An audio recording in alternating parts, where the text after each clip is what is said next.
Hello. In this video, I'll show you how to factory reset your MATelec DET-SMK radio frequency 1 and 10-year battery smoke alarms.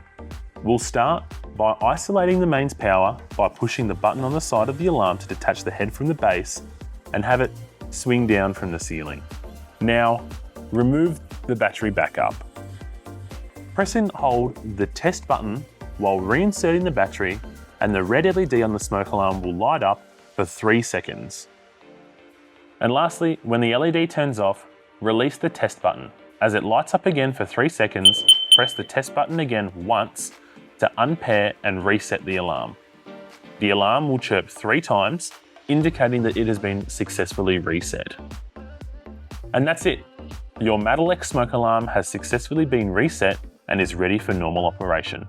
Before you finish up, we recommend running a quick test to confirm everything is working properly. You can learn how in our video, How to Test Your MATelec Smoke Alarms in this series.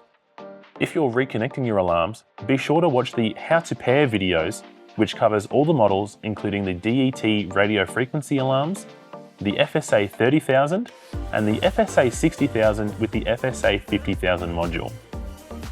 Thanks for watching, and remember, every MATelec smoke alarm is backed by the Smarter Smoky guarantee. Compliant, complete support, guaranteed.